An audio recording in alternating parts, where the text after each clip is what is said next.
I'm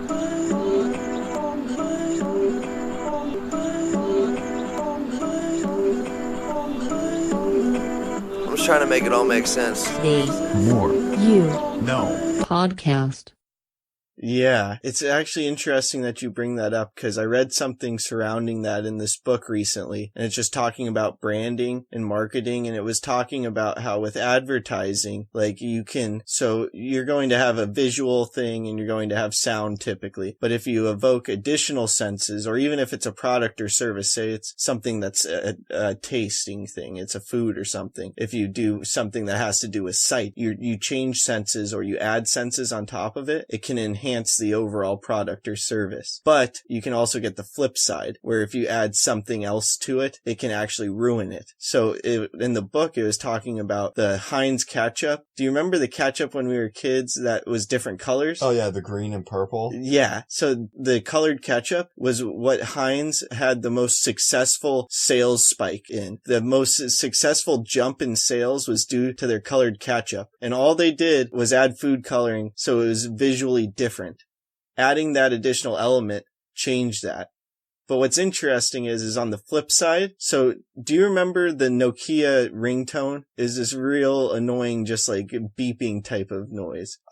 Yeah. But it was on like every one of their commercials, and it was just essentially a part of their logo and their brand. So at first it was just simply their default ringtone. Then at some point they thought, oh, it's really catchy and people know that it has to do with Nokia.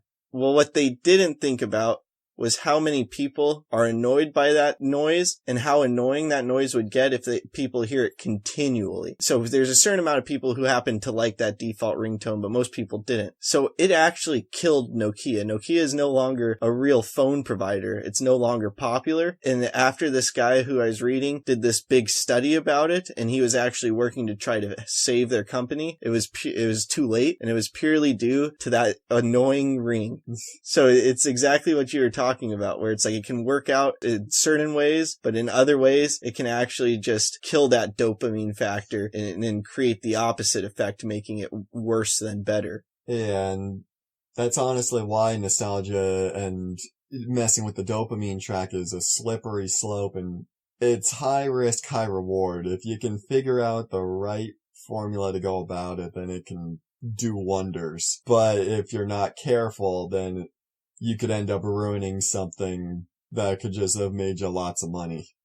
I think that's going to be the story of Instagram and Facebook. So Instagram and Facebook got really focused on tweaking their algorithms and programmatically creating these dopamine rushes.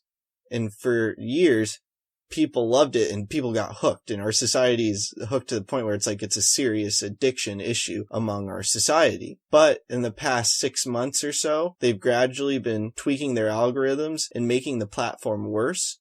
So what's happening is people are becoming turned off by it because they aren't getting that initial high. They aren't getting that initial dopamine rush. And because they aren't getting that dopamine rush in the way that they were anymore, it's now starting to upset people. And it's going to continue to turn people off more and more unless they go back to what they used to have, which is doubtful. So I think that they're really going to eat themselves alive based off of the greed of trying to really harness the ability of getting to people's dopamine systems as much as possible and optimizing that to the highest of levels.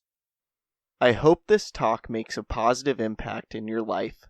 Please subscribe to the podcast wherever you are listening or watching it. Check out other episodes, leave a review, and follow us on social media at More You Know Pod. Also, please don't forget about our sweepstakes. Retweet a clip with the hashtag #TheMoreYouKnow and new podcast from our Twitter for a chance to win a signed copy of my upcoming book, The More You Know. Tag 2 friends in the comments on a clip on Instagram for a chance to win a brand new copy of Dean Graziosi's Millionaire Mindset or Ed Milet's Max Out. Like us or share a clip on Facebook for a chance to win a book I have read that highly inspired me, signed by me with an inspirational message. Again, thank you for listening as we propel with podcasting through the More You Know. I'm